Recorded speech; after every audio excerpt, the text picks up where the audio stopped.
Evangelho, Mateus capítulo 4, versículos 12 a 23. Proclamação do Evangelho de Jesus Cristo segundo Mateus. Ao saber que João tinha sido preso, Jesus voltou para a Galiléia. Deixou Nazaré e foi morar em Cafarnaum, que fica às margens do mar da Galiléia, no território de Zabulon e Neftali, para se cumprir o que foi dito pelo profeta Isaías: terra de Zabulon, terra de Neftali, caminho do mar, região do outro lado do rio Jordão, Galiléia dos pagãos. O povo que vivia nas trevas viu uma grande luz, e para os que viviam na região escura da morte, brilhou uma luz. Daí em diante, Jesus começou a pregar, dizendo: Convertei-vos, porque o reino dos céus está próximo.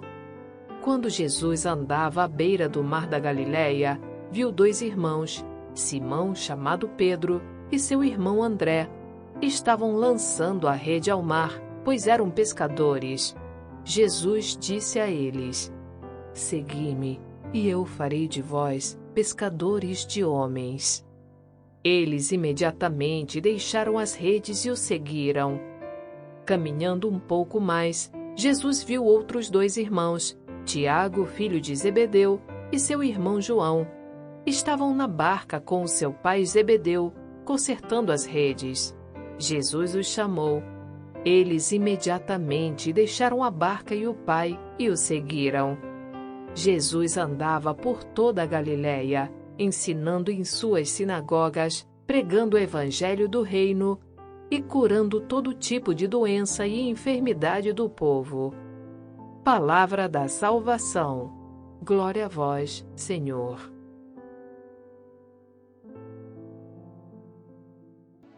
No nosso evangelho de hoje, a gente vê Mateus nos situando bem no início da vida pública de Jesus.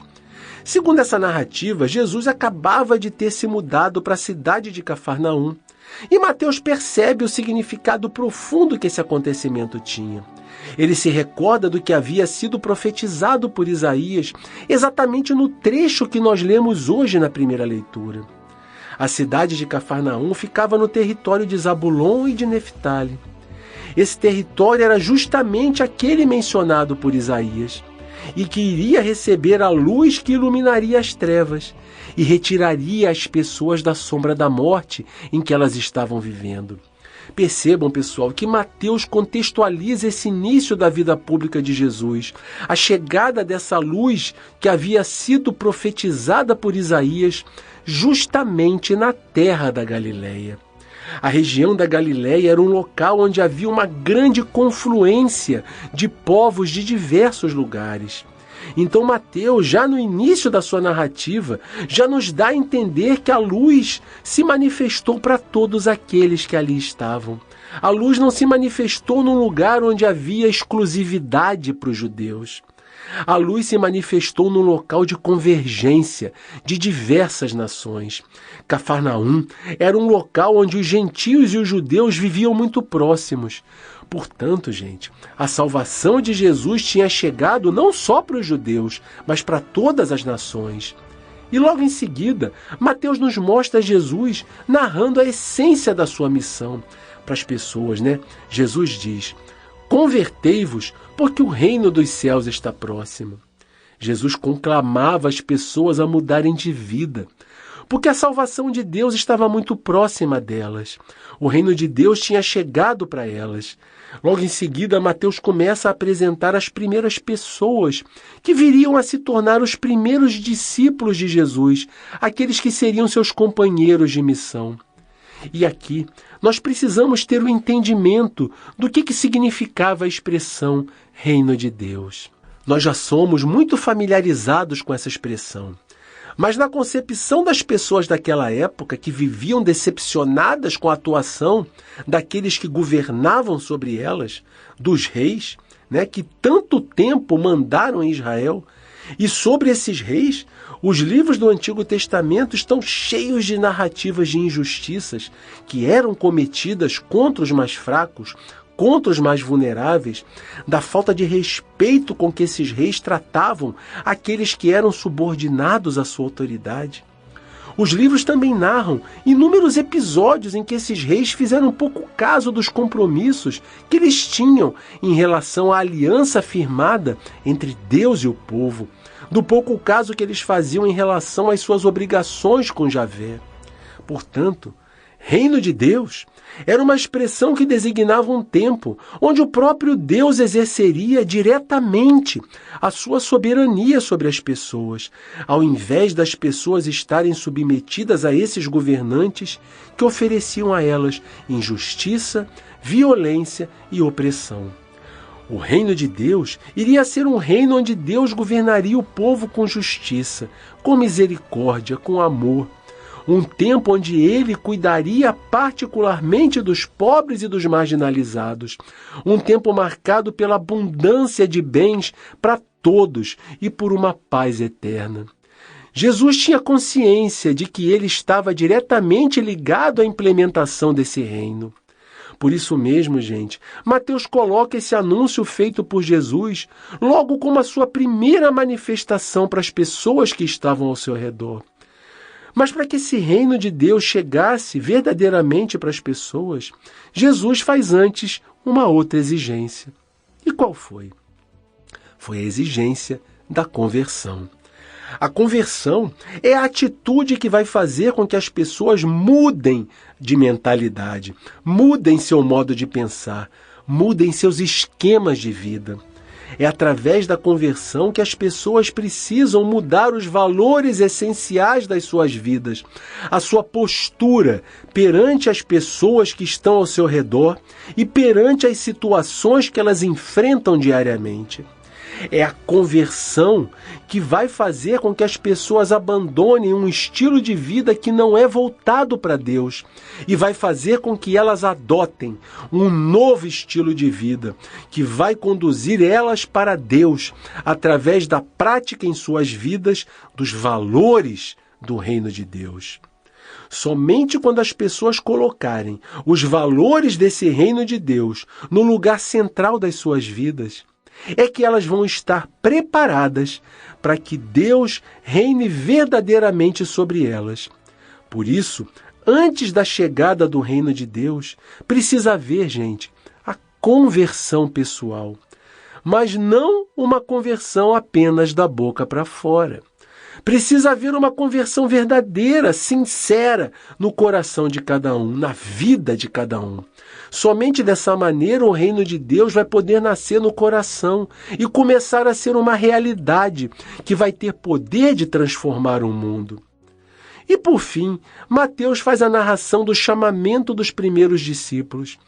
Esse fato, como muitos outros relatos dos evangelhos, tem um cunho, uma característica muito mais catequética do que uma reportagem propriamente dita. O relato quer nos transmitir a ideia de que os discípulos tiveram uma atitude de adesão imediata ao chamamento de Jesus. Não houve hesitação. Mateus nos narra que eles tiveram uma atitude radical quando abandonaram tudo e seguiram Jesus. E abandonar tudo é a ruptura com a estrutura de mundo a que eles estavam acostumados a viver, para fazerem adesão à nova estrutura proposta para eles pelo projeto de Jesus. Abandonar tudo é o verdadeiro processo de conversão pelo qual as pessoas precisam passar para estarem aptas a receberem esse reino, para estarem preparadas para que Deus reine nas suas vidas. Esse deve ser o proceder de toda pessoa que deseja seguir verdadeiramente Jesus. O relato de Mateus também mostra para a gente uma grande diferença entre o chamamento dos discípulos feito por Jesus e a maneira como como esses discípulos se diferenciavam dos discípulos dos mestres judeus que chegavam até eles. No caso dos mestres dos judeus, eram os discípulos que faziam a eles o pedido para serem membros desse grupo, de um grupo de discípulos. Já no caso de Jesus, foi ele pessoalmente quem escolheu aqueles que deviam integrar a sua comunidade de discípulos. Jesus chama a cada um pessoalmente, apresenta o seu projeto e propõe a cada um uma missão. E a todos aqueles que aceitam essa missão e esse projeto, Jesus diz que vão se tornar pescadores de homens.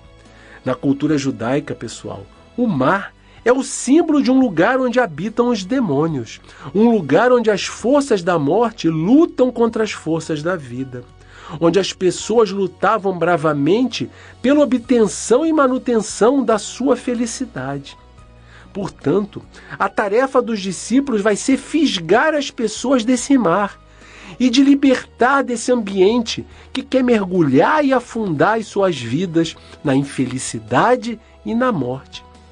Depois que elas forem resgatadas, depois que elas forem pescadas pelos discípulos, vai ser apresentado a elas um novo ambiente, onde elas vão conviver com os valores e com as realidades do reino de Deus. Pessoal, a história do compromisso assumido pelos primeiros discípulos que a gente viu hoje no Evangelho é um ensinamento que precisa ser seguido por todos nós, quando fazemos a nossa adesão ao projeto de Jesus e ao reino que nós desejamos que reine sobre nós. Nós devemos ter plena consciência de que, primeiramente, é Jesus quem nos chama e nos faz a sua proposta. E depois, nós devemos ter a coragem de dizer sim a esse convite e fazer dos valores do reino de Deus as prioridades absolutas da nossa vida. Esses valores precisam se refletir nas nossas palavras, nas nossas atitudes, nas nossas conversas, nas nossas ações, nos nossos relacionamentos com os outros. Isso vai acabar tendo como consequência uma mudança que nós faremos em relação aos antigos valores que não pertencem ao reino de Deus, mas que por algum motivo podem estar presentes nas nossas vidas. Gente, tudo isso é um processo que leva tempo, mas pelo qual devem passar todas as pessoas que respondem positivamente ao chamado de Jesus. Não é algo que acontece de um dia para o outro, mas é uma decisão radical que nós devemos tomar e que, com a ajuda do próprio Jesus, que não só nos chama, mas também nos dá as condições de segui-lo, com a ajuda dele, nós certamente conseguiremos fazer se tornar uma realidade em nossas vidas. Nós vamos tropeçar, nós vamos errar, nós vamos cair, mas Jesus vai estar com a mão estendida para nos levantar. O que Ele quer de nós não é a perfeição.